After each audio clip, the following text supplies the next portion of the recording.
கடவுளர் TV நேயர்கள் அனைவருக்கும் தைப்புத்தாண்டு தை மாச பொங்கல் திருநாள் வாழ்த்துக்கள். பாலும் தெளிதேனும் பாகும் பருப்பும் இவை நாளும் கலந்துனக்கு நான் தருவேன் கோலம் செய்துங்க கரிமுகத்து தூமணியே நீ எனக்கு சங்கத்தமிழ் மூன்றும் தா. சக்தி ஜோதிட குழுவின் சார்பாக குரோதி ஆண்டு தை மாதம் பலன்களை பற்றி பார்ப்பதற்காக சக்தி ஜோதிட குழுவின் சார்பாக அடியேன் சக்தி சுவாமி ஆகிய நானும் டாக்டர் ஹரிஹர சர்மா ஐயா அவர்களும் டாக்டர் ஆஸ்ட்ரோ KS ஐயங்கார் அவர்களும் வந்திருக்கின்றோம். இனிய பொங்கல் தின வாழ்த்துக்கள் நேயர்கள் அனைவருக்கும். குரோதி வருஷம் தை மாத பலன்களை பற்றி பார்க்கறதுக்காக வந்திருக்கோம்னு சொல்லியிருக்கிறோம் ஏற்கனவே. இப்போ இந்த தை மாதத்தில் கிரக நிலைகள் எங்கெங்கே இருக்காங்க, எந்த நிலையில் சஞ்சாரம் பண்ணிகிட்டு இருக்காங்கங்கிற விவரத்தை நம்முடைய டாக்டர் ஹரிஹர சர்மா ஐயா அவங்க சொல்லுவாங்க. அனைவருக்கும் ஹரிஹர சர்மாவின் பணிவான நமஸ்காரம். நம்ம ஒவ்வொரு மாதமும் மாத பிறப்புகள் பலனை பார்க்குறோம், அதே போல் வருஷ பிறப்புகள் பலனையும் பார்க்குறோம், அதே போல் கிரகப்பயிற்சிகள் ராகு கேது குரு பயிற்சி பலன்கள் அது பார்க்குறோம். அதுபடி இப்போ நாம் பார்க்க போகிறது நிகழும் மங்களகரமான குரோதி வருஷம் தை மாதம் தை பொங்கலோட இந்த மாதம் தொடங்குது.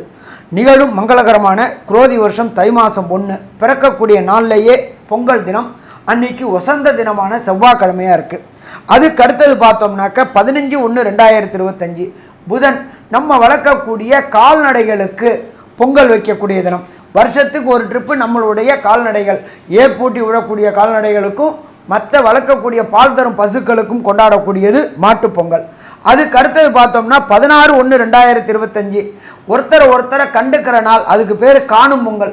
உற்றார் உறவினர்கள்லாம் ஒரு சேர ஒரு இடத்துல பார்த்துக்கிட்டு கண்டுக்கக்கூடிய நாள் காணும் பொங்கல்.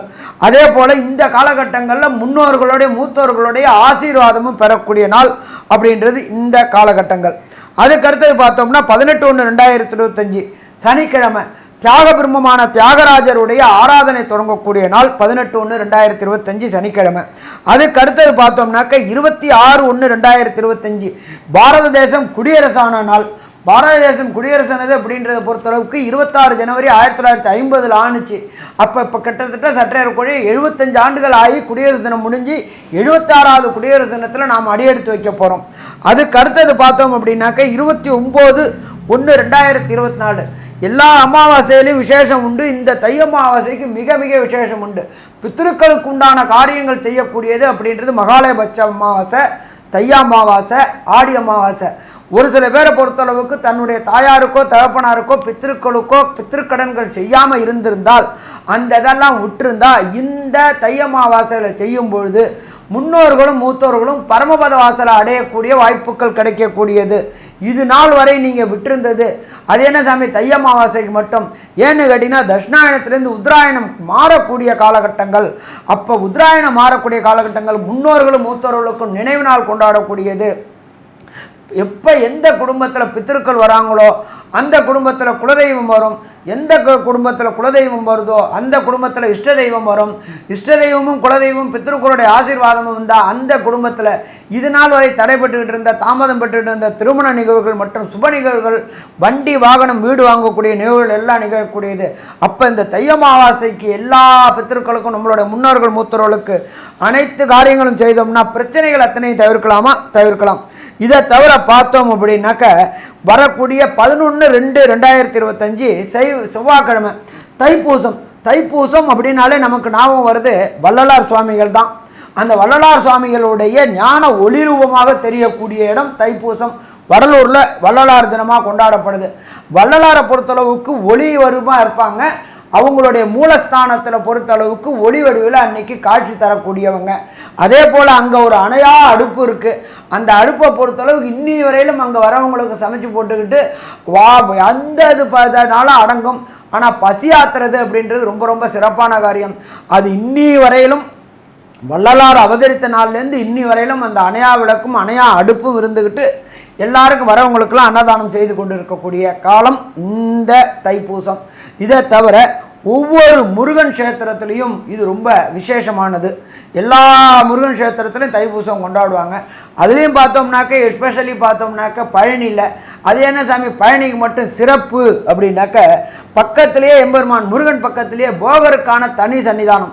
அந்த போகர் தான் பொறுத்தளவுக்கு அந்த நவபாஷணத்திலான முருகனை உண்டாக்கியவர். அவருடைய சிஷ்யன் புலிப்பாணியும் இங்கே இருக்கக்கூடியது.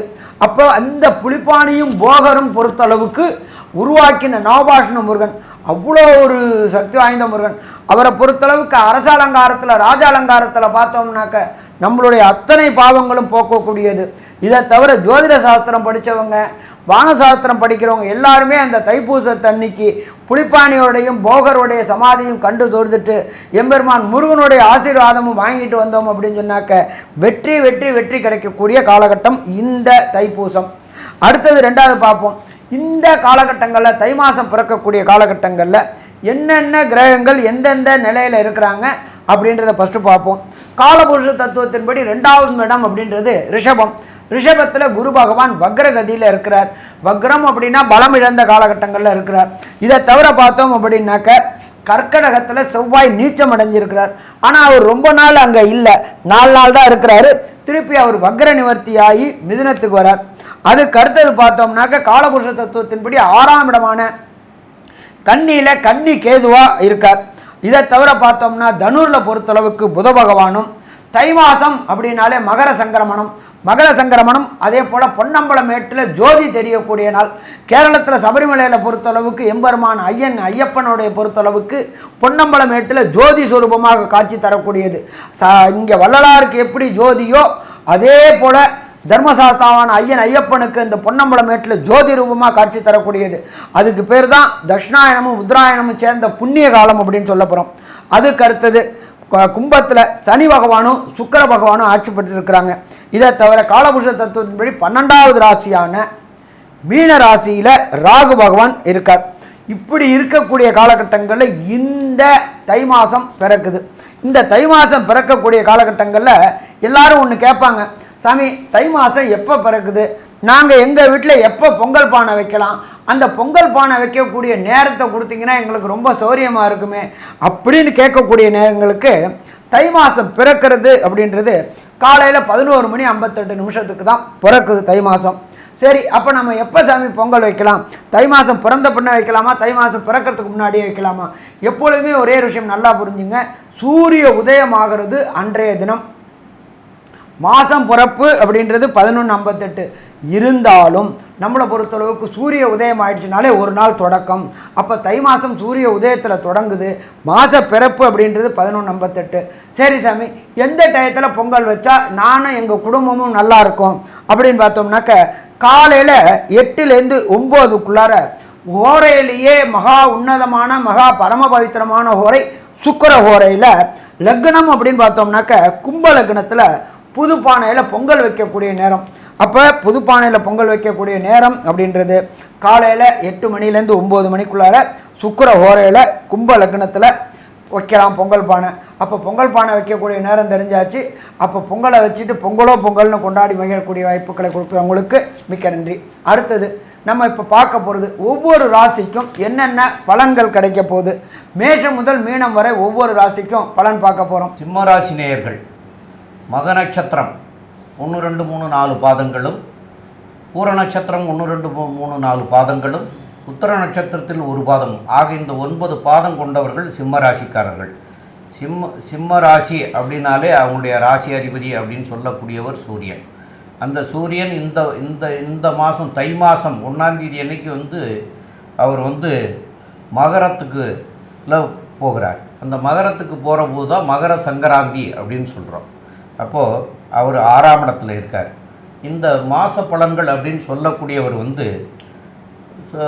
4 பேர் தான். அந்த 4 பேர் யாருன்னு கேட்டிங்கன்னா சூரியன், புதன், சுக்கிரன், செவ்வாய். இந்த 4 பேருமே உங்களுடைய ராசிக்கு 12ஆம் இடத்துல வக்கரம் பெற்று போயிருந்த செவ்வாய் பகவான் இப்போ வக்கர நிலையிலேயே 11ஆம் இடத்துக்கு போயிருக்கிறது மிக மிக சிறப்பு. அப்போ அவர் 11ஆம் இடத்துல இருக்கிற போது அவர் உங்களுக்கு 4க்கும் 9க்கும் அதிபதி, அதாவது ஒரு கேந்திரத்துக்கும் ஒரு திரிகோணத்துக்கும் அதிபதியானவர் லாபஸ்தானத்தில் போய் ஏறி இருக்கார். அப்போ ஏறி இருக்கிற போது உங்களுக்கு மிக மிக நல்லதை செய்யக்கூடியவராக இருப்பார். எந்த விதத்தில் நல்லதை செய்யக்கூடியவராக இருப்பார் அப்படின்னு கேட்டால் 4ஆம் இடத்து அதிபதி அப்படின்னு சொன்னால் வண்டி வாகனம், வீடு, நிலம், பழைய வீடுகளை புதுப்பிக்கிறது, இதெல்லாம் புதுசாக வாங்கக்கூடிய நிலைமைகளை எல்லாம் உருவாக்கி தரக்கூடிய காலமாக இருக்கும். அப்போ இந்த காலகட்டத்தில் புதிதாக வாங்கணும்னு நினைக்கிறவங்களோ இல்லை பழையதை புதுப்பிக்கணும்னு நினைக்கிறவங்களோ, ஒன்றை கொடுத்துட்டு இன்னொன்று வாங்கணும்னு நினைக்கிறவங்க, இதெல்லாம் நடக்கக்கூடிய காலமாக அமையக்கூடிய காலமாக இருக்கும். மேலும் வண்டி வாகனங்களும் வாங்கக்கூடிய புதிய வண்டிகள், அதாவது பழைய இருக்கிற வண்டியை கொடுத்துட்டு இல்லைன்னா இருக்கிற வண்டி இருந்தாலும் அதை விட பெரிய வண்டிகளாக வாங்கிறதுக்கு உண்டான சூழ்நிலைகளையும் ஏற்படுத்தி தரக்கூடியதாகவும் இருக்கும். ரெண்டாவது, உங்களுடைய ராசிக்கு 6ஆம் இடத்து அதிபதியாகியவர் சனி பகவான், அவர் 7ஆம் இடத்திலே இருக்கார். 6ஆம் இடத்தை குரு 9ஆம் பார்வையிலையும் பார்க்குறாரு. அதனால் உங்களுக்கு சுக்கிரனும் சேர்ந்து, சனியோட சுக்கிரனும் சேர்ந்து இருக்கிறதுனால புதிய முயற்சிகள்லாம் இப்போ உங்களுக்கு கைகூடி வரக்கூடிய காலமாக இருக்கும். மேலும் உள்ள விவரங்களை பற்றி நம்முடைய ஆஸ்ட்ரோ கே செய்யங்கார் அவங்க சொல்லுவாங்க. ஐயா, அற்புதமாக சொன்னீங்க. இந்த காலகட்டத்தில் பார்த்தாலேயானால் சிம்ம ராசிக்காரர்கள், அதாவது பொதுவாகவே அரசு துறை சார்ந்தவர்கள், head of the department, administration incharge, HR, அது தவிர தூய்மை பணியாளர்களுடைய மேனேஜர்ஸு, இவங்களுக்கெல்லாம் நல்ல ஒரு ஏற்றம் இருக்கும். ஏன்னா 6ஆம் இடத்தில் ராசிநாதன் போய் இருக்கிறதுனால அரசு சார்ந்த பணிகள் எல்லாவற்றிலும் பெரிய ஏற்றம் இருக்கும். அது தவிர பார்த்தாலேயானால் சர்வீஸ் இண்டஸ்ட்ரியில் இருக்கிறவங்களுக்கெல்லாம் பெரிய ஏற்றமும் மாற்றமும் இருக்கக்கூடிய காலகட்டம். இருந்தாலும் அரசாங்கத்தின் மூலியமாக சிறு சிறு பிரச்சனைகள் வரக்கூடிய வாய்ப்புகள் நிச்சயமாக இருக்கும். இந்த மாதம் பார்த்தாலேயானால் தை மாதம் பொதுவாகவே 4 கிரகங்கள்னு சொல்லக்கூடிய மாத கிரகங்களை வச்சு தான் பலன் சொல்லுவோம். சூரியன், செவ்வாய், புதன் மற்றும் சுக்கிரன், இந்த 4 கிரகங்களினுடைய மாற்றங்களை வச்சு பலன் சொல்லுவோம். சமசப்தமத்தில் சுக்கிரன் இருக்கிறதும் ஆட்சி பெற்ற சனி இருக்கிறதும் நல்ல ஒரு ஏற்றத்தை கொடுக்கக்கூடிய காலகட்டமாக இருந்தாலும், பார்ட்னர்ஷிப் பிஸ்னஸில் பார்ட்னருடைய கை ஓங்கக்கூடிய வாய்ப்புகள் நிச்சயமாக உண்டு. நண்பர்கள் மூலியமாக நல்ல ஒரு ஏற்றம் கிடைக்கக்கூடிய காலகட்டமாக அமையும். உடல் நலத்தில் சற்று பின்னடைவு இருக்கக்கூடிய காலகட்டமாக அமைய போகிறது. அது தவிர பார்த்தாலேயானால் உங்களுடைய ராசிக்கு 7ஆம் இடத்துல இந்த மாதத்தில் பிறக்கும் பொழுது 7ஆம் இடத்தில் இருக்கக்கூடிய சுக்கிரன் 8ஆம் இடத்துக்கு போய் மறைகிறார். 8ஆம் இடத்துல போய் மறைந்து ராகுவோடு சம்பந்தப்படுறார். அதனால் மறைவிடத்தில் ராகுவும் சுக்கிரனும் சேர்ந்திருக்கிறது அப்படின்றது ஒரு மாற்றத்தை ஏற்படுத்தும். உங்களுடைய அதாவது மறைந்த இடத்திலிருந்து பெண்கள் மூலியமாக நல்ல பொருளுதவி, பெண்கள் மூலியமாக உதவி, இதெல்லாம் வரக்கூடிய வாய்ப்புகள் மிகவும் அதிகமாக இருக்கும். பணவரவு அபரிமிதமாக இருக்கக்கூடிய காலகட்டம். பேச்சில் ரொம்ப கவனமாக இருக்கிறது நல்லது. 2ஆம் இடத்தில் இருக்கக்கூடிய கேது நிச்சயமாக பிரச்சனையை கொடுக்கக்கூடிய வாய்ப்புகள் மிகவும் அதிகம். நீங்கள் பேசக்கூடியதை தவறாக புரிந்து கொள்ளக்கூடிய வாய்ப்புகள் நிச்சயமாக இருக்கும். இந்த மாதத்தில் பார்த்தாலேயானால் 8ஆம் இடத்தில் வக்கரம் பெற்று இருக்கக்கூடிய, அதாவது 8ஆம் இடத்தில் ராகு பகவான் சுக்கிரனோடு சேர்ந்து இருக்கக்கூடிய காலகட்டத்தில் பரிவர்த்தனை யோகம் அமைகிறது. 8-10 பரிவர்த்தனை யோகம் அமைகிறது. இதன் மூலியமாக வெளிநாடுக்கு போய் உழைக்கணும்னு நினச்சிட்டு இருக்கிறவங்க, வெளிநாட்டுக்கு போய் தன்னுடைய ஈடுபாடு பார்க்கணும்னு நினைக்கிறவங்க வெளிநாடு போகக்கூடிய வாய்ப்புகள் நிச்சயமாக இருக்கும். அது தவிர அவங்களுடைய பிஆர், அது தவிர ரெசிடென்ட்ஸு, பர்மனெண்ட் ரெசிடென்ட்ஷிப், இதெல்லாம் வாங்கணும்னு பார்த்துட்ருக்கவங்களுக்கு நல்லபடியான ஏற்றம் கிடைக்கக்கூடிய காலகட்டமாக அமைய போகிறது. உங்களுடைய ராசிக்கு பார்த்தாலேயானால் சூரியன் ராசிக்கு 6ஆம் இடத்துல இருக்கார். ராசிநாதனே 6ஆம் இடத்துல இருக்கிறதுனால உடல் நிலையில் சற்று பின்னடைவு இருக்கக்கூடிய காலகட்டமாக அமையும். ஏன்னா ராசிநாதன் 6ஆம் இடத்துல போய் இருக்கார். குருவின் பார்வை இருந்தாலும் குரு வக்கரத்தில் இருக்கிறதுனால பின்னடைவு இருக்கக்கூடிய காலகட்டமாக அமைய போகிறது. இந்த மாதம் மொத்தமே அப்படி தான் இருக்கும். அதனால் உடல் நலத்தில் சற்று கவனமாக இருக்கிறது ரொம்ப நல்லது. ஏன்னா சமசப்தமத்தில் சனி பார்க்குறதும் அது அந்த அளவுக்கு விசேஷம் கிடையாது. எதிர்பாலனத்தவரை நம்ப வேண்டாம், ரொம்ப ஜாகிரதையாக இருக்கிறது நல்லது. இந்த 28/1/2025 மேலே பார்த்தோம்னா சனி தனித்து கும்ப சனியாக மூல திரிகோணம் பெற்று இருக்கிறதுனால உடல் நிலையில் நிச்சயமான பிரச்சனை வரும். அது தவிர எதிர்பாலனத்தோர் மூலியமாக பிரச்சனைகள் வரக்கூடிய வாய்ப்புகள் உண்டு. பார்ட்னர்ஷிப் பிஸ்னஸில் பார்ட்னரின் கை ஓங்கக்கூடிய வாய்ப்புகள் நிச்சயமாக இருக்கும். இதன் மூலியமாக பார்ட்னர்ஷிப்பில் சற்று தொய்வு ஏற்படக்கூடிய வாய்ப்புகள் நிச்சயமாக இருக்கும். லாபத்திற்கு பஞ்சம் இருக்காது. ஏன்னா ராசிக்கு அதாவது 4-9 அதிபதினு சொல்லக்கூடிய ஒரு திரிகோண கேந்திர அதிபதியான செவ்வாயே 11ஆம் இடத்துல போய் வக்கரகதியில் இருக்கிறது நல்ல ஒரு விசேஷம். இந்த காலகட்டத்தில் பார்த்தாலேயானால் புதனும் செவ்வாயும் எந்த ஒரு மாற்றத்தை இந்த சிம்ம ராசிக்காரர்களுக்கு ஏற்படுத்துவார் அப்படின்றத பற்றி நம்ம டாக்டர் ஹரிஹர சர்மா ஐயா கிட்ட கேட்கலாம். ஐயா நல்லா அருமையாக சொன்னீங்க. சிம்மராசிக்கு 5ஆம் இடத்துல பூர்வ புண்ணிய புத்திர ஸ்தானத்தில் புத பகவான் இருக்கார். இதுவரை திருமணம் தடை தாமதமானவங்களுக்கு, சந்தான பாக்கியம் தாமதமானவங்களுக்கு திருமண தடை தாமதம் விளங்கி சந்தான பாக்கியம் என்கின்ற வம்சம் விருத்தியும் கிடைக்கக்கூடிய காலகட்டங்கள். அப்போ தை பிறந்தாச்சுனால ஆட்டோமேட்டிக்காக வழி பிறந்தாச்சு. அடுத்தது செவ்வாயுடைய பார்வைப்படுது. அப்போ அந்த செவ்வாயோடைய பார்வைப்படுறதுனால சிம்மராசியை சேர்ந்த நண்பர்கள் வண்டி வாகனம் வீடு வாங்கணும்னு நினச்சிட்டு இருந்தவங்களுக்கு வண்டி வாகனம் வீடு அமையக்கூடிய வாய்ப்புகள் உண்டு. மாத்ருக்களுக்கு இந்த காலகட்டங்கள், அம்மாவுக்கு இந்த காலகட்டங்களில் இருந்த உடல்நலத்தில் இருந்த உபாதைகள் அத்தனையும் இப்போ விலகக்கூடிய வாய்ப்புகள் உண்டு. இந்த இடத்துல புத பகவானை பொறுத்தளவுக்கு கொஞ்ச நாள் தான் இருக்கிறாரு. அதுக்கப்புறம் அவர் மாறக்கூடியது 19/1/2025 அன்னைக்கு 6ஆம் இடத்துல சூரியனோட சேர்ந்த புதன் ஆகிறாரு. புத ஆதித்ய யோகம் பெறாரு. ராசிநாதனோட புதன் சேரும்போது புத ஆதித்ய யோகம் ஆகிறதுனால கல்வி கற்கக்கூடிய குழந்தைகளுக்கும் வேலைக்கு தேடக்கூடிய இளைஞர்களுக்கும் வேலை கிடைக்கக்கூடிய வாய்ப்புகள் உண்டு. அதுவும் பார்த்தோம்னாக்க அரசு துறையுடைய வேலைகளுக்கு முயற்சி பண்ணக்கூடியவங்களுக்கு படித்த படிப்புக்கு உண்டான உத்தியோகம் கிடைக்கக்கூடிய வாய்ப்புகள் உண்டு. யார் ஒருத்தருக்கு படித்த படிப்புக்கு உத்தியோகம் கிடைச்சாலே அவங்க வாழ்க்கையில் மேன்மையான நிலை வரையக்கூடிய வாய்ப்புகள் உண்டு. அதே போல் சதசப்தமத்தில் சனி பகவான் இருக்கார். சனி பகவான் இருக்கிறதுனால கணவன் மனைவிக்குள்ளார சின்ன சின்ன கருத்து வேறுபாடுகள் ஏற்படக்கூடிய வாய்ப்புகள் உண்டு. அந்த கருத்து வேறுபாடுகள் இன்னுங்க பார்த்தீங்கன்னாக்க எதிர்பாலினத்தோட கை ஓங்கக்கூடிய வாய்ப்புகள் உண்டு. அதனால் இந்த காலகட்டங்களில் தை மாதத்தில் பொறுத்தளவுக்கு சிம்மராசிக்காரங்க ஆர்கியூமெண்ட் டிபேட் செய்கிறத தவிர்த்தாச்சு அப்படின்னா பிரச்சனைகளை தவிர்க்கலாம். தொழில் பார்ட்னர் என்ன லெவலில் வேணாலும் இறங்கி காரியத்தை சாதிக்கக்கூடிய முயற்சிகள் எடுப்பாங்க. அப்போ ரொம்ப எச்சரிக்கையாக இருக்கணும். அவங்க கூட என்ன காரணத்தை கொண்டு ஆர்கியூமெண்ட் டிபேட் பண்ணாமல் இருந்துட்டோம்னா பிரச்சனையை தவிர்க்கலாம். ஏன்னா 2ஆம் இடத்துல கேது பகவான் இருக்கார். கேது பகவான் இருந்தால் நீங்கள் சொல்கிறது அத்தனையுமே தவறுதலாக புரிஞ்சு கொள்ளக்கூடிய வாய்ப்புகள் உண்டு. அப்போ தவறுதலாக புரிஞ்சாச்சுன்னா மேலும் சிக்கல்களை ஏற்படுத்தக்கூடிய வாய்ப்புகள் உண்டு. அடுத்தது பார்த்தோம்னாக்க 8ஆம் இடமான மீனத்தில் ராகு பகவான் இருக்கார். ராகு மறைந்த இடத்துல இருக்கிறது அப்படின்றது சிறப்பு. 3, 6, 8, 12 துர்கிரகங்கள் இருக்கிறது சிறப்பு. வெளியூர், வெளிமாநிலம், வெளிநாடு முயற்சி செய்யக்கூடிய சிம்மராசியை சேர்ந்த மாணவர்கள், அது படிப்புக்காக இருக்கட்டும், அது வேலைக்காக இருக்கட்டும், அல்லது தொழிலுக்காக இருக்கட்டும், முயற்சி பண்ணக்கூடிய மாணவர்களுக்கு வெற்றி கிடைக்கக்கூடிய வாய்ப்புகள் உண்டு. ராசிநாதனான சூரியன் 6ல் இருக்கிறதுனால அரசு துறையுடைய வேலைக்கு முயற்சி பண்ணுறவங்களுக்கு அரசு துறையுடைய வேலைகள் கிடைக்கக்கூடிய வாய்ப்புகள் உண்டு. கூட புதனும் இருக்கிறதுனால கண்டிப்பாக கிடைக்கக்கூடிய வாய்ப்புகள் உண்டு. என்ன ஒன்று அப்படின்னு கேட்டிங்கனாக்கா முயற்சி ஸ்தானாதிபதியான சுக்கிரன் 7ஆம் இடத்துல இருக்கிறதுனால எடுத்த முயற்சிகள் ஜெயமாகக்கூடிய வாய்ப்புகள் உண்டு. ஆனாலும் பொறுமையாக 1க்கு 2 ட்ரிப்புக்கு யோசனை பண்ணி எந்த காரியத்தை தொட்டாலும் பிரச்சனைகளை தவிர்க்கலாம். இதை தவிர பார்த்தோம்னாக்கா உங்களுக்கு 10ஆம் இடத்துல குரு இருக்கார். 10ஆம் இடத்துல குரு இருந்தால் ஜோதிட சாஸ்திரத்தில் பதவி பறிபோகும் அப்படின்றது ஜோதிட சாஸ்திரத்தில் சொல்லப்பட்டிருக்கு.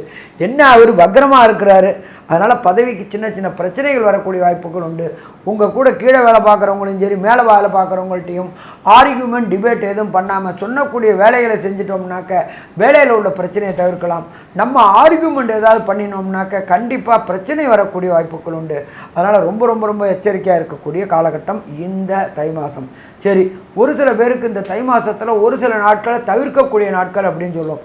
அப்போ தவிர்க்கக்கூடிய நாட்கள் அப்படின்றது சந்திராஷ்டம தினங்கள். உங்களுடைய ஜனன சந்திரனுக்கு கோல்சார சந்திரன் 8ஆம் இடத்துல வரும்போது மதிக்காரகனான சந்திரன் மறையும் பொழுது புத்தி பேதலிக்கக்கூடிய வாய்ப்புகள் உண்டு. அந்த காலகட்டங்களில் நீங்கள் எடுக்கக்கூடிய முடிவுகள் அத்தனையுமே தவறாக போகக்கூடிய வாய்ப்புகள் உண்டு. அந்த நாட்கள் என்னென்ன அப்படின்றதையும் எந்த தெய்வத்தை வணங்கணும் அப்படின்றத பற்றியும் நம்ம ஐயா டாக்டர் சக்தி சோமையா அவங்க விரிவாகவும் விளக்கமாகவும் சொல்லுவாங்க. ரொம்ப அற்புதமாக தெளிவாக சொன்னீங்க ஐயா. இந்த 10ஆம் இடத்துல குரு இருந்தால் பதவியும் பறிபோகும் அப்படிங்கிறது உண்மைதான். இருந்தாலும் அவர் வக்கர நிலை பெற்றதுனால பறிபோகாது. ஆனால் சின்ன பிரச்சனைகளாக கொடுப்பார். இப்போ என்னென்னு கேட்டிங்கன்னா சுக்கிரன் குருவோட வீட்டுக்கே போயிடுறார். அப்போ குருவோட வீட்டுக்கு போகிற போது குரு சுக்கிரனுடைய வீட்டிலையும் பரிவர்த்தனை யோகம் பெற்றதுனாலையும் அங்கே ராகுவோடு சேர்ந்து இருக்கக்கூடிய சுக்கிரனாக இருக்கிறதுனாலையும் வேலை வாய்ப்பு இல்லாமல் இருந்தவர்களுக்கு கூட வேலை கொடுக்கக்கூடிய காலமாக இருக்கும். மேலும் இந்த சந்திராஷ்டம தினங்கள் அப்படின்னு சொல்லக்கூடிய தினங்கள் உங்களுக்கு என்னென்ன அப்படின்னு பார்த்தா சிம்ம ராசிக்காரர்களுக்கு வரக்கூடிய 1/2/2025 சனிக்கிழமை இன்னைக்கு இரவு 11:21 தொடங்குது. அது 2/2/2025 ஞாயிற்றுக்கிழமை, 3/2/2025 திங்கட்கிழமை இரவு 1:52 வரைக்கும் இருக்குது. இந்த 2.25 நாட்களில் வந்து புதிய முயற்சிகள் எதுவும் செய்ய வேண்டாம். அதே போல் பிரயாணங்களையும் தவிர்க்கிறது வந்து நல்லது. இந்த பிரயாணங்களை செய்துட்டு வந்தால் இதனால் வரக்கூடிய பின் விளைவுகள் வந்து பின்னாடி வரும், அது தொந்தரவுகள். அதுபோல் புதியதாக எதுவும் தொடங்குனீங்கன்னா அதனுடைய எஃபெக்ட் வந்து பின்னாடி காமிச்சிடும். அது நல்லதாக அமையாது, அது வந்து மோசமாக போயிடும். அதனால தான் இந்த காலகட்டங்களில் நம்ம வந்து செய்ய வேண்டாம்ங்கிறத வந்து உங்களுக்கு வலியுறுத்தி சொல்கிறோம். அதனால் இதை வந்து தவிர்க்கிறது நல்லது. இப்போது இந்த நாட்களில் வந்து யாரோடையும் பேசும்போது கூட கொஞ்சம் யோசனை பண்ணி அவங்க கேட்குற கேள்விக்கு ஆமாம் இல்லை உண்டு அப்படிங்கிறது மாதிரியான ஷார்ட்டான பதில்களையே சொல்லலாம். இல்லைன்னா இந்த நாட்களை தவிர்த்துட்டு இந்த நாட்கள் போக அடுத்த நாட்களில் இதை பற்றி பேசிக்கிடுவோம் அப்படின்னு சொல்லிட்டு விளைவிக்கிறது நல்லதாக இருக்கும். நீங்கள் நல்லதாகவே பேசினா கூட எதிரிக்கு தவறான அர்த்தங்களை புரிஞ்சிட்டு தவறான கருத்துக்களை நினச்சிட்டு உங்களோட வம்பு வீண்வாதங்கள் இதெல்லாம் ஏற்படும். அதனால் வந்து உங்களுக்கு தொல்லைகள் தான் வருமே தவிர நன்மை பெற முடியாது. அதனால் இந்த நாட்களையும் வந்து பேசுகிறதுலையும் தவிர்க்கிறது வந்து சால சிறந்ததாக இருக்கும். மேலும் வந்து உங்களுக்கு இந்த மாத்தையில் வந்து சத்யநாராயணரை போய் வழிபடுறது வந்து சால சிறந்ததாக இருக்கும். அப்போ சத்யநாராயணர் எங்கெல்லாம் இருக்காரோ அங்கே போய் நீங்கள் வழிபட்டுட்டு வந்தீங்கன்னா கண்டிப்பாக இதனால் வரக்கூடிய தீமைகள் விலகி நன்மையாக மாறக்கூடிய நாட்களாக இந்த தை மாதம் போயிடும். மேலும் வந்து உங்களுக்கு உங்களுடைய ஜாதக பிரகாரம் எந்தெந்த திசை நடக்கிறது, அந்த திசைகள் நல்ல திசைகளாக இருந்தால் நன்மையாகவே இருக்கும். அதனால் எந்த பாதிப்பும் வராது. தீய கிரகங்களுடைய இது நடந்துட்டு இருந்ததுன்னா, திசைகள் நடந்துட்டு இருந்தால் அதனால் பின் விளைவுகள் வரும். அதனால் வந்து அந்த கிரகத்திற்குண்டான கிழமை அன்னைக்கு அந்த கிரகத்தில் போய் வழிபட்டுட்டு வர்றது சிறப்பாகவும் அமையும். மேலும் உள்ள விவரங்களை பற்றி நம்முடைய டாக்டர் ஆஸ்ட்ரோ கேஎஸ் ஐயங்கார் அவங்க சொல்லுவாங்க. ஐயா, அற்புதமாக சொன்னீங்க. சிம்ம ராசியை பொறுத்தவரையிலும் தை மாதத்தில் முதல் 15 நாள் உடல் நலத்தில் நல்ல ஒரு ஏற்றம் இருக்கும். ஏன்னா சுக்கிரன் உங்களுடைய ராசியை பார்க்கறதுனால, அதற்கு பிறகு பார்த்தலையானால் சனி பகவான் பார்க்கறதுனாலையும் உங்களுடைய ராசிநாதன் வந்து உங்களுடைய ராசிக்கு 6ஆம் இடத்தில் மறைந்து இருக்கக்கூடிய காலகட்டமாக இருக்கிறதுனால கண்டிப்பாக உடல் நலத்தில் ரொம்ப கவனம் தேவை, பேச்சில் ரொம்ப கவனம் தேவை. உங்களுடைய ராசிக்கு பார்த்தலையானால் 10ஆம் அதிபதி 10ஆம் இடத்தில் ஆட்சி பெற்று போய் பரிவர்த்தனை யோகத்தில் அடையக்கூடிய வாய்ப்புகள் உண்டு. ஏன்னா குரு வக்கரகதியில் இருக்கும்போது சுக்கிரனும் மீனத்தில் போகும்பொழுது பரிவர்த்தனை யோகம் வருது. இதன் மூலியமாக தொழிலில் பெரிய ஏற்றம் கிடைக்கும் உங்களுக்கு. அதனால் வந்து நல்ல ஒரு ஏற்றம், பெரிய மாற்றம் கிடைக்கக்கூடிய காலகட்டமாக இருக்கும். புதிய தொழில் அமையக்கூடிய வாய்ப்புகள் நிச்சயமாக இருக்கும். பார்ட்னர்ஷிப் தொழிலில் பார்ட்னருடைய கை ஓங்கி இருக்கக்கூடிய காலகட்டமாக அமையப்போகிறது. உங்களுடைய ராசிக்கு முயற்சிகள் சற்று பின்னடைவை ஏற்படுத்தினாலும் நல்ல ஒரு ஏற்றம் கிடைக்கும். வெளிநாடு போய் படிக்கக்கூடிய பாக்கியம் நிச்சயமாக உண்டு. வெளிநாட்டிலிருந்து திடீர் பணம் வரக்கூடிய வாய்ப்புகள் நிச்சயமாக இருக்கும். புதிய கடன் வாங்கக்கூடிய காலகட்டமாக அமையும். இந்த மாதத்தில் பார்த்தாலேயானால் புதிய வீடு மனை வாங்கக்கூடிய பாக்கியம் நிச்சயமாக உண்டு. ஏன்னா செவ்வாய் 4-9 அதிபதி 11ஆம் இடத்துல போகிறது ரொம்ப விசேஷம். இந்த சிம்ம ராசிக்காரர்களை பொறுத்தவரை இந்த மாதம் நல்ல ஒரு ஏற்றமான மாதமாக இருக்கும். பேச்சில் கவனம் தேவை, உங்களுடைய உடல் நலத்தில் கவனம் தேவை அப்படின்னு சக்தி ஜோதிட குழு சொல்லுது. நன்றி, நமஸ்காரம். கடவுள் அருள் டிவியை பார்த்தமைக்க நன்றிகள். மேலும் இது போன்ற தகவல்களை தெரிந்து கொள்ள கடவுள் அருள் டிவியை சப்ஸ்கிரைப் செய்யுங்கள். மறக்காமல் பெல் ஐக்கானை கிளிக் செய்யுங்கள்.